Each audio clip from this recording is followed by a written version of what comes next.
Bismillahirrahmanirrahim. Assalamualaikum warahmatullahi wabarakatuh. Di video kali ini kita akan membahas terkait peluang. Ya, ada 7 materi untuk video kali ini. Kita akan membahas 5 materi awal dulu. Materi yang pertama terkait percobaan dan ruang sampel. Percobaan atau eksperimen adalah suatu kegiatan yang dapat memberikan beberapa kemungkinan. Kemudian ruang sampel adalah himpunan semua hasil yang mungkin dari suatu percobaan dinotasikan huruf S. Ya. Anggota dari ruang sampel yang tadi disebut titik sampel dan banyak titik sampel dinotasikan dengan NS. Baik, ini kalau sekilas dipahami mungkin masih belum paham, tapi kita langsung melihat contoh. Lihat ya, yang pertama, pada percobaan melambungkan sebuah dadu. Lihat, kata percobaan yang kita gunakan, yang tadi di atas, pada percobaan melambungkan sebuah dadu. Dadu itu memiliki 6 sisi ya. Ruang sampelnya adalah, ruang sampel berarti kita melihat dadunya ada berapa dia sisinya, ada 6. Masing-masing sisi memiliki titik yang jumlahnya berbeda. Titiknya ada 6, jumlahnya berbeda, yaitu 1, 2, 3, 4, 5, 6. Yaitu adalah si ruang sampelnya. Kemudian NS. NS adalah jumlah ruang sampelnya. Tinggal dihitung, ada berapa jumlahnya ini. Ada 6 lagi. 1, 2, 3, 4, 5, 6. Maka NS-nya adalah 6. S-nya berarti anggotanya ada 6, NS-nya ada 6 juga. Itu contoh yang pertama. Contoh yang kedua, pada percobaan melambungkan, percobaan yang kita gunakan lagi, melambungkan sebuah mata uang logam. Nah, mata uang logam memiliki dua sisi, ya kan? Ada sisi depan, sisi belakang. Kita biasanya menyebut sisi bagian depan itu angka, yang ada tulisan nominal uangnya berapa. Sisi sebaliknya itu gambar. Biasanya ada gambar burung Garuda. Jadi ada dua sisi, angka dan gambar. Maka ruang sampelnya adalah dua, yaitu angka dan gambar. Oke ya. S-nya adalah angka dan gambar ruang sampelnya. Kemudian jumlah NS-nya atau banyaknya ruang sampel adalah 2. Kenapa kok 2, Pak? Ya ini dihitung. 1, 2. Pembatasnya koma. Oke ya. Kemudian yang ketiga ini kita langsung masuk ke dalam contoh ini. Nah, contoh soal. 2 uang logam dilambungkan bersamaan. Jadi ada 2 koin, misal koin 100 perak, misalnya kita lambungkan bersama-sama. Pertanyaannya, ruang sampel dan banyaknya ruang sampel, kemudian banyaknya titik sampel. Nah, apabila kita diminta untuk mencari ruang sampel, maka kita boleh menggunakan model tabel atau kita bisa menggunakan model percabangan atau pohon. Saya akan coba yang tabel dulu, ini seperti ini. AG karena dia akan ada dua uang logam yang dilambungkan. Atau kita bisa bikin seperti ini. AG kita bikin sendiri-sendiri, A-nya kita pecah juga, AG, ini juga AG. Baris pertama ini baris kedua.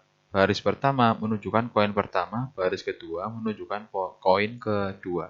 Apabila koinnya ditambah, tinggal kita tambahkan baris ketiga. Kalau seperti ini kan nanti hasilnya sama ini.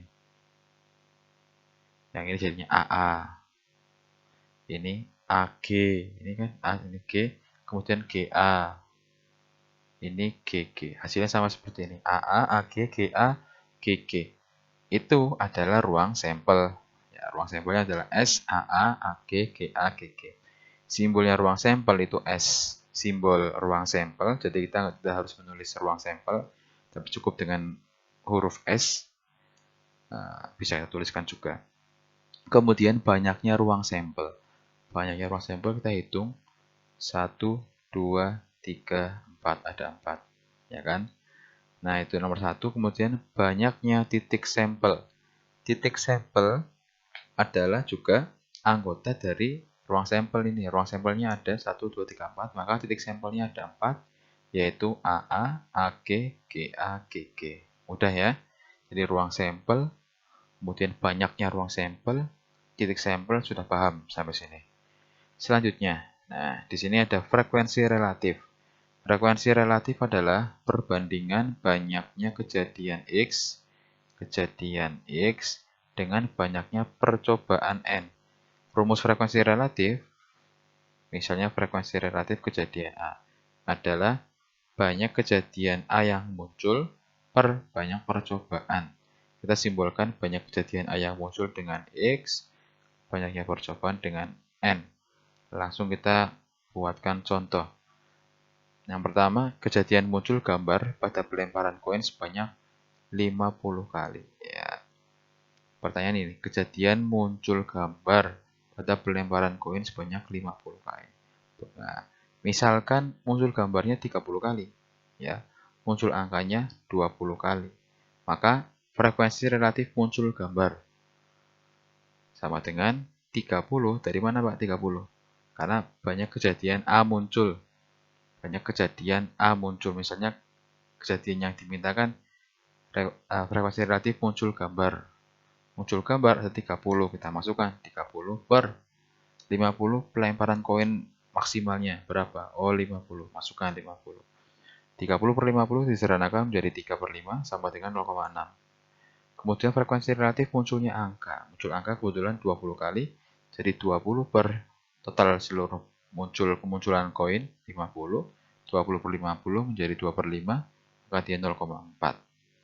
Itu frekuensi relatif. Cukup mudah dipahami untuk yang ini. Kemudian, nah ini masuk ke dalam peluang suatu kejadian. Ini rumusnya. PA sama dengan NA per NS. PA adalah peluang kejadian A. Kejadian A ini contohnya maksudnya simbolnya A, tapi nanti ada berbagai macam yang bisa kita masukkan ke dalam A, berbagai macam kejadian. Kemudian NA banyaknya kejadian A, kemudian NS banyaknya seluruh kejadian. Nah, masuk langsung ke contoh nih. Contoh, pada pelemparan sebuah dadu tentukan peluang kejadian yang muncul. Mata dadu 5, kemudian mata dadu genap. Oke ya. Pada pelemparan sebuah dadu, tentukan peluang kejadian muncul mata dadu 5 dan mata dadu genap. Kita jawab. Misalkan A adalah kejadian muncul mata dadu 5. Kemudian B adalah kejadian muncul dadu genap. Oke ya. Maka A anggotanya muncul mata dadu 5, ya 5 berarti. Karena dadu yang anggotanya 5 cuma 1. Maka NA-nya karena cuma 1 ya 1, ya kan? Kemudian B. Kejadian muncul dadu genap. Dadu genap itu nilainya berapa saja? Bisa 2, 4, 6. Maka NB sama dengan 1, 2, 3. 3, ya kan? Jadi maka PA-nya sama dengan, oh maaf, kurang satu lagi nih. Satu lagi, S. S-nya, S adalah ruang sampel semuanya. Berarti dari 1, 2, 3, 4, 5, 6. Maka NS-nya adalah 6 ya. PA sama dengan NA per NS sama dengan NA-nya 1, NS-nya 6. Maka PA 1 per 6. PA itu siapa Pak? Kejadian mata dadu 5. Jadi, tulis langsung di sini. Peluang muncul mata dadu 5 adalah 1 per 6. Kemudian sekarang kita mencari PB. PB sama dengan NB per NS. NB-nya adalah 3, NS-nya 6, dibagi setengah, ya kan? Maka kalau yang PB ini jadi peluang muncul mata dadu genap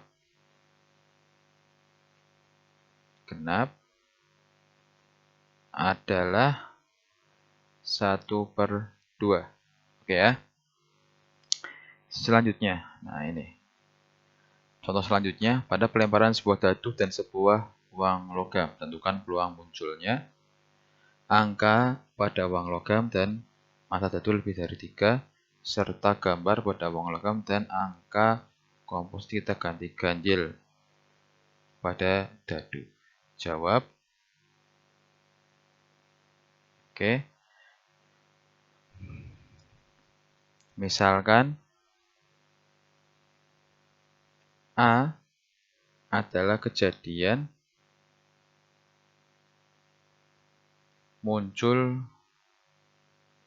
angka dan mata dadu lebih dari 3. Kemudian B, kejadian muncul gambar dan angka ganjil pada dadu. Oke. Sekarang kita cari dulu S-nya. S. Caranya adalah kita bikin AB ini 1, 2, 3, 4, 5, 6.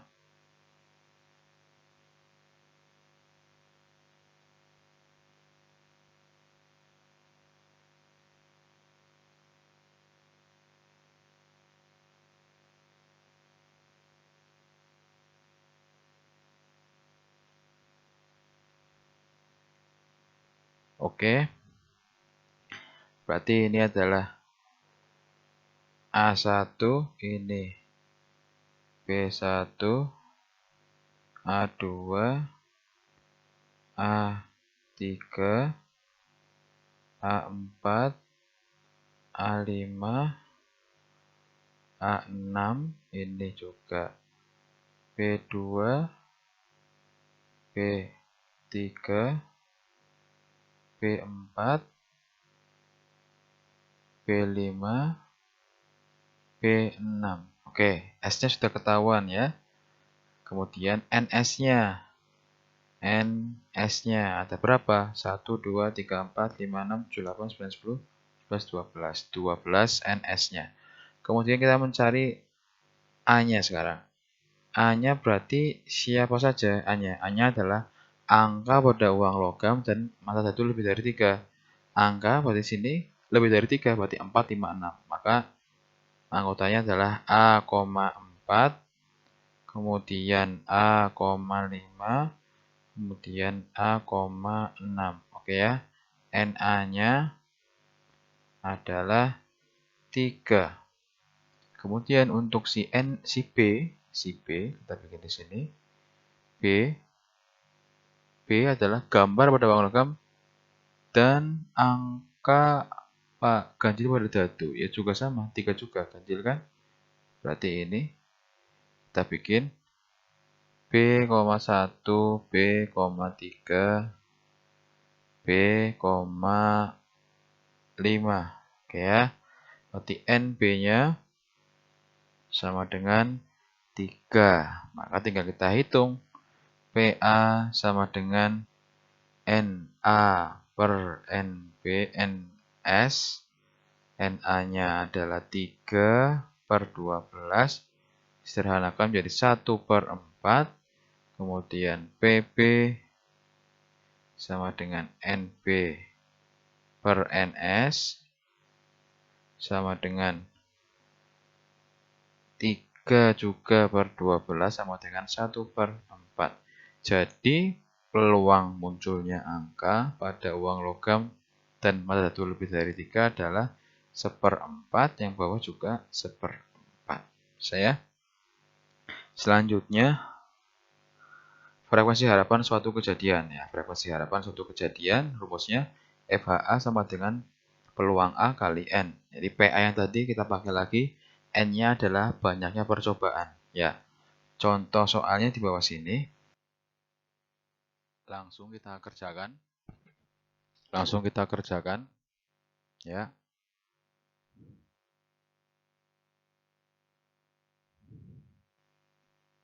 Jawab langsung kita jawab yang pertama yang A. Misalkan kita kejadian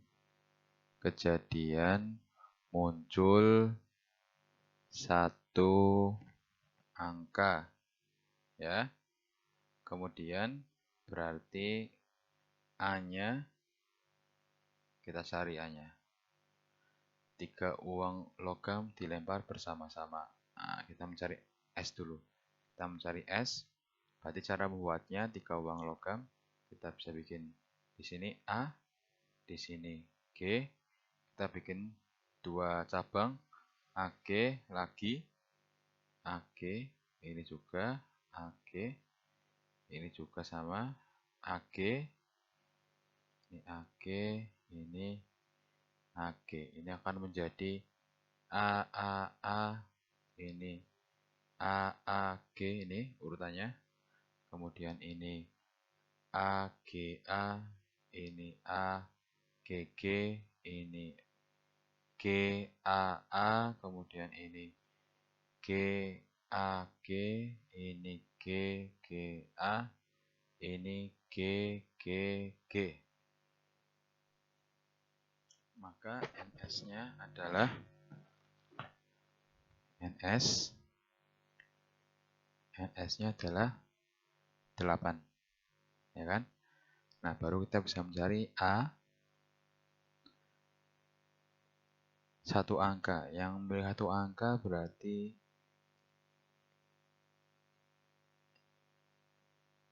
AGG ini 1. Kemudian GAG, GGA. AGG, GAG, GGA. Maka NA-nya adalah 3 ya. Kemudian yang B,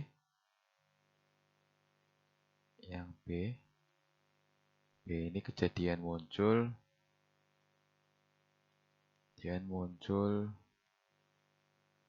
3 gambar. Nah, B sama dengan GGG. Yang mana? Ini satu saja. Maka NB-nya adalah 1. Sudah semua, tinggal kita mencari PA.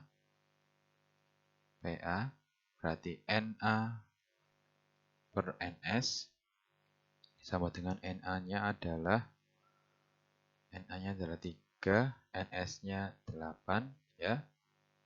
Kemudian langsung kita mencari frekuensi harapan A, yaitu adalah PA kali N sama dengan 3/8 kali N-nya adalah 120 kali ini. Ini N. Maka hasilnya adalah 120 dibagi 8, 12 dibagi 8, 1, kemudian 40 dibagi 8, 5, 3 dikali 15, 45. Ini frekuensi harapan kejadian A. Muncul satu angka. Kemudian frekuensi harapan kejadian B, yaitu PB kali N. PB-nya adalah NB per NS, NB-nya 1, NS-nya 8 kali 120. 1 kali bagi 8, 15, maka sama dengan 15. 15 yang satu angka itu 45 kali frekuensi harapan munculnya, yang 3 gambar 15 kali. Baik. Terakhir, komplement suatu kejadian. Misal ini rumusnya PA pangkat komplement sama dengan 1 min peluang A. Keterangan P peluang A komplement adalah peluang kejadian bukan A. Kemudian PA peluang kejadian A. Contohnya ini, peluang bahwa Fani lulus ujian adalah 0,82. Tentukan peluang Fani tidak lulus ujian. Maka kita langsung menggunakan rumus tadi. Cek. Kita langsung menggunakan rumus tadi. PAC sama dengan 1 min PA. PAC sama dengan 1 min PA-nya 0,82 sama dengan 0,18. Jadi peluang Fani tidak lulus ujian adalah 0,18 atau 18%. Ya. Baik, untuk video kali ini cukup sampai di sini. Terima kasih atas perhatiannya. Assalamualaikum warahmatullahi wabarakatuh.